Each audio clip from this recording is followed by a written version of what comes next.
नमस्कार, आप सभी का स्वागत है आपके अपने YouTube चैनल CGG के याद में। दोस्तों, इस वीडियो में हम छत्तीसगढ़ इतिहास का महत्वपूर्ण प्रश्न कवर करेंगे जो पिछले एग्जामों में पूछा गया है। ठीक है, तो वीडियो में तक बने रहिएगा। और जो लोग चैनल में नए जुड़ रहे हैं, चैनल को सब्सक्राइब करके बेल आइकन की घंटी दबा दीजिए ताकि हमारे अगले वीडियो का नोटिफिकेशन आपको मिल सके। तो बिना देरी के चलते हैं आज के वीडियो में आगे बढ़ते हैं। पहला प्रश्न देखेंगे, निम्न में से किस वर्ष में इस राज्य की ब्रिटिश क्षेत्र को मध्य प्रांत में समाहित किया गया था? तो इस प्रश्न का सही आंसर की अगर बात करें तो ऑप्शन सी हो जाएगा। ये आगे पीछे हो गया है, ठीक है ना, तो सी हो जाएगा। ठीक है, 1861। तो 1861 में नागपुर राज्य तथा उसके अंतर्गत आने वाले क्षेत्र को मिलाकर मध्य प्रांत का गठन किया गया था। ठीक है, चलिए नेक्स्ट क्वेश्चन देखेंगे। भारत छोड़ो आंदोलन के दौरान इस राज्य के रायपुर स्थित निम्नलिखित में से किस शिक्षण संस्थान के विद्यार्थियों ने सक्रिय भाग लिया? इम्पोर्टेंट है, राजकुमार सेंट पॉल राष्ट्रीय विद्यालय, छत्तीसगढ़ कॉलेज। सही आंसर की अगर बात करें तो ऑप्शन डी सही हो जाएगा, छत्तीसगढ़ कॉलेज। ठीक है, तो भारत छोड़ो आंदोलन के दौरान रायपुर के छत्तीसगढ़ के कॉलेज जो विद्यार्थी थे उन्होंने आंदोलन में सक्रिय रूप से भाग लिया था। नेक्स्ट क्वेश्चन देखेंगे, सविनय अवज्ञा आंदोलन के दौरान इस राज्य के निम्न में से किस स्थान पर सितंबर 1930 में जंगल सत्याग्रह हुआ? सितंबर 1930 में कहाँ पर सत्याग्रह हुआ था? छत्तीसगढ़ में। तो गट्टासिल्ली दिया है, मोहपना, तमोरा, रुद्रे। जिसको पता है कमेंट करके आंसर बताते चलिएगा, ठीक है, इससे आपको फायदा ही होगा। इसका सही आंसर की अगर बात करें दोस्तों तो ऑप्शन सी हो जाएगा, तमोरा। ठीक है, तो सविनय अवज्ञा आंदोलन के दौरान 1930 में महासमुंद के तमोरा में जंगल सत्याग्रह हुआ था। ठीक है, तमोरा याद रखना है। चलिए नेक्स्ट क्वेश्चन देखेंगे, इस राज्य में कलचुरियों की प्रथम राजधानी निम्नलिखित में से कौन सी थी? तो कलचुरियों की प्रथम राजधानी कौन सा, ये सभी को पता होगा, रतनपुर, पाली, कल्लारी, तुमाड़ ना। इसका सही आंसर क्या हो जाएगा? ऑप्शन डी हो जाएगा। ये इंपॉर्टेंट प्रश्न है, बहुत बार पूछा गया है एग्जाम में, है ना, बार बार ये रिपीट हो रहा है भाई, इसको अच्छे से देख लीजिए। कलचुरियों की प्रथम या प्रारंभिक राजधानी कौन सी रही? तुमाड़। ठीक है, चलिए नेक्स्ट क्वेश्चन देख लीजिए, इस राज्य का प्रथम मराठा शासक कौन था? प्रथम मराठा शासक, ये भी इम्पोर्टेंट है भाई, तो बिंबाजी हो जाएगा। ठीक है, ऑप्शन सी हो जाएगा, बिंबाजी। कब हुआ था? तो 1858, याद रखिएगा, 1758 है जी। 1758 में छत्तीसगढ़ में प्रत्यक्ष मराठा शासक स्थापित होने के बाद बिंबाजी भोसले को यहाँ का प्रथम मराठा शासक नियुक्त किया गया। ठीक है, वैसे मराठा के अधीन कब हो गया था? तो 1741 में हो गया था, लेकिन प्रत्यक्ष रूप से अगर पूछे तो 1758, लेकिन अधीन कब हो गया था भाई? ये 1741 से ही हो गया था, याद रखना है इस चीज़ को। ठीक है, नेक्स्ट क्वेश्चन क्या है देखेंगे, प्राचीन काल में निम्नलिखित में से किस राजवंश ने इस राज्य पर शासन नहीं किया? प्राचीन काल में कौन सा वंश है जो छत्तीसगढ़ में शासन नहीं किया है? सरबपुरी वंश, पांडु वंश, नल वंश, मौखरी वंश। अब सभी को ऑप्शन देखते ही समझ में आ गया होगा मौखरी, क्योंकि हम इसके बारे में पढ़े ही नहीं हैं। ठीक है, पढ़े होंगे कई लोग, लेकिन ज़्यादातर मैं तो नहीं देखा हूँ भाई अभी तक, है ना, तो ये मौखरी नहीं पढ़े थे इसके बारे में कुछ, तो ये हो जाएगा मौखरी वंश। मौखरी वंश कहाँ है भाई? तो उड़ीसा क्षेत्र से संबंधित है ये मौखरी शासक जो है। ठीक है, चलिए नेक्स्ट क्वेश्चन देख लेंगे, समुद्रगुप्त की प्रयाग प्रशस्ति। ठीक है, समुद्रगुप्त की प्रयाग प्रशस्ति में इस राज्य को निम्न में से किस नाम से संदर्भित किया गया है? तो प्रयाग प्रशस्ति में छत्तीसगढ़ को किस नाम से संदर्भित किया गया है, ये चीज़ पूछा है। तो दक्षिण कौशल, उत्तर कौशल, महाकौशल, सीबी कौशल। सभी को पता होगा दक्षिण कौशल। ठीक है, चलिए नेक्स्ट क्वेश्चन देखेंगे, निम्नलिखित में से किस नाम से बस्तर 1876 का विद्रोह जाना जाता है? तो बस्तर में जो 1876 में विद्रोह हुआ है उसको किस नाम से जाना जाता है? तो याद होगा, मुरिया विद्रोह हो जाएगा। ठीक है, तो बस्तर में मुरिया विद्रोह कब हुआ था भाई?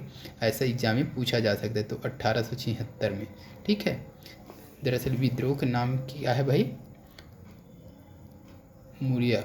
ठीक है, तो मौर्य विद्रोह के नाम से जाना जाता है। जो विद्रोह हुआ था उसे मौर्य विद्रोह का नाम दे दिया गया। इस विद्रोह के अंत में 1876 में कैप्टन मैकजार्ज द्वारा मौर्य दरबार का आयोजन किया गया था। जब इसका अंत हुआ तब से क्या किया गया, वहाँ मौर्य दरबार का आयोजन किया गया है। ठीक है, याद रखिएगा। चलिए नेक्स्ट क्वेश्चन देखेंगे। इस राज्य में मजदूर आंदोलन के प्रवर्तक थे। छत्तीसगढ़ में मजदूर आंदोलन के प्रवर्तक कौन है भाई?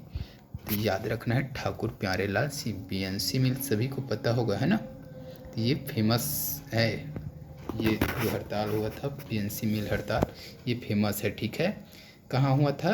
तो राजनांदगांव में हुआ था, याद रखना है। चलिए नेक्स्ट क्वेश्चन देख लीजिए। हर एक प्रश्न इम्पोर्टेंट है। असहयोग आंदोलन के दौरान इस राज्य के किस स्थान पर प्रथम राष्ट्रीय विद्यालय स्थापित किया गया? प्रथम राष्ट्रीय विद्यालय कहाँ पर स्थापित किया गया था भाई? तो धमतरी में किया गया था। असहयोग आंदोलन के दौरान रचनात्मक कार्य के तहत धमतरी जिले में बाबू छोटेलाल श्रीवास्तव द्वारा सर्वप्रथम राष्ट्रीय विद्यालय की स्थापना की गई। अब यहीं से क्या प्रश्न बनेगा? सर्वप्रथम राष्ट्रीय विद्यालय की स्थापना किसके द्वारा किया गया? तो बाबू छोटेलाल श्रीवास्तव के द्वारा। कब किया गया? तो असहयोग आंदोलन के दौरान। असहयोग आंदोलन कब चल रहा था भाई? 1942 में। ठीक है, चलिए नेक्स्ट क्वेश्चन देख लीजिए। राजी लोचन मंदिर का निर्माता विलासतुंग निम्न में से किस प्राचीन राजवंश से संबंधित था? तो नल, पांडु, सरापुरी, सोम। तो इसका सही आंसर क्या है कमेंट करके बताइएगा। वीडियो अच्छा लग रहा है तो वीडियो को लाइक करते जाइए, शेयर करते जाइए। चैनल में नए जुड़ रहे हैं चैनल को सब्सक्राइब भी करते जाइए। आपको इसी प्रकार का वीडियो हमारे इस चैनल के माध्यम से मिलता रहेगा। फिलहाल इस प्रश्न का सही आंसर की अगर बात करें तो ऑप्शन ए हो जाएगा, नलवंश। ठीक है, तो नलवंशी शासक विलासतुंग ने राजिम के राजी लोचन मंदिर का निर्माण कराया। इसके बारे में जानकारी राजिम अभिलेख से प्राप्त होता है। तो यहीं से एक प्रश्न और क्या बन सकता है? राजी लोचन मंदिर के निर्माण किसने कराया है? नलवंशी शासक विलासतुंग ने करवाया। इसके जानकारी किस अभिलेख से प्राप्त होती है?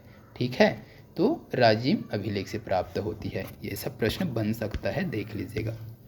चलिए नेक्स्ट क्वेश्चन क्या दिया है? निम्नलिखित में से किस वर्ष में कलचुरियों ने इस राज्य में अपनी सत्ता स्थापित की? तो कलचुरियों ने छत्तीसगढ़ में अपनी सत्ता स्थापित कब की है भाई? तो 995।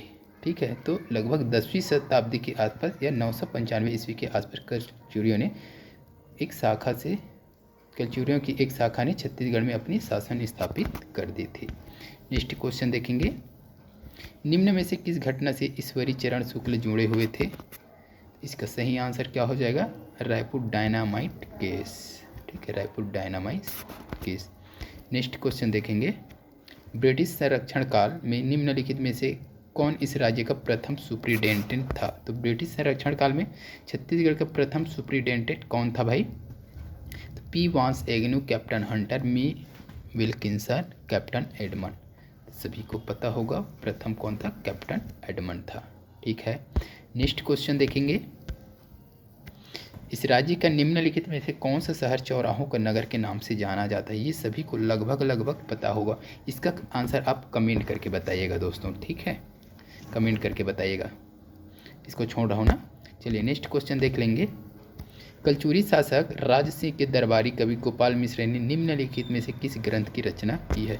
ये इम्पोर्टेंट प्रश्न है, पूछा जाता है। तारीख ए है वंशी, खूब तमाशा, रतनपुर, महात्म्य, इनमें से कोई नहीं। तो इस प्रश्न का सही आंसर क्या हो जाएगा? खूब तमाशा हो जाएगा। ठीक है, तो गोपाल मिश्र कौन था भाई? तो कलचुरी शासक राज सिंह के दरबारी कवि था गोपाल सिंह। इसका ग्रंथ क्या है? खूब तमाशा। ठीक है,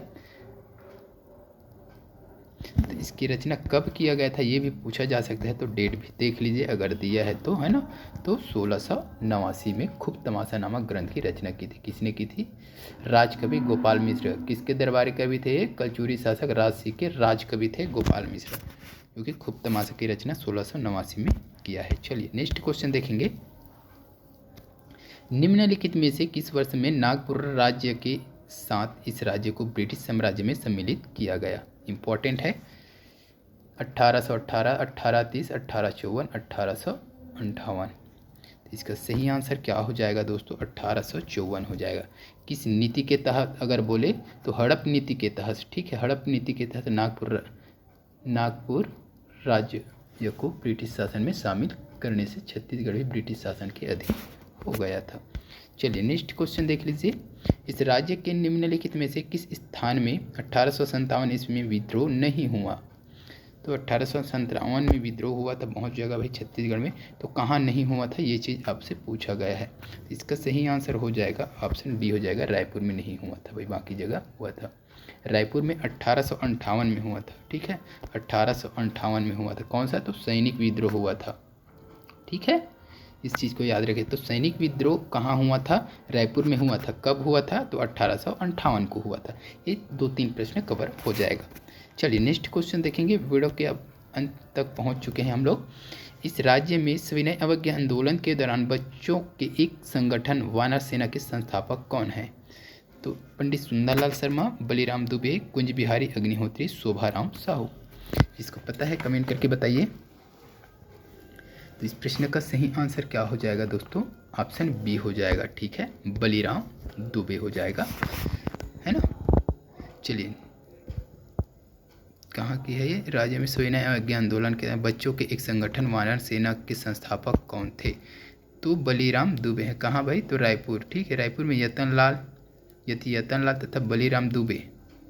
तो रायपुर में कौन कौन थे? ये रायपुर में हुआ था यतन लाल और बलीराम दुबे आजाद द्वारा, ठीक है, ये दोनों मिलकर गठन किए थे, ठीक है। तो याद रखिएगा कहाँ? रायपुर में। और एक बिलासपुर में वानर सेना का संस्थापक कौन है? ये आप कमेंट करके बताइएगा। चलिए नेक्स्ट क्वेश्चन देखेंगे, जो कि इस वीडियो के लिए लास्ट क्वेश्चन रहेगा, ठीक है। प्राचीन काल में इस राज्य में शासन करने वाला निम्नलिखित में से किस वंश के राजाओं ने त्रिकलिंगाधिपति की उपाधि धारण की? इम्पोर्टेंट है ना। तो नलवंश, सरपुरी वंश, सोमवंश, पांडुवंश। इस प्रश्न का सही आंसर क्या हो जाएगा? सोमवंश हो जाएगा, यानी कि ऑप्शन सी हो जाएगा, ठीक है। तो आज के इस वीडियो में दोस्तों बस इतना ही। वीडियो अच्छी लगी तो वीडियो को लाइक कर दीजिएगा, शेयर कर दीजिएगा। इसी प्रकार की वीडियो के लिए चैनल पे बने रहिए।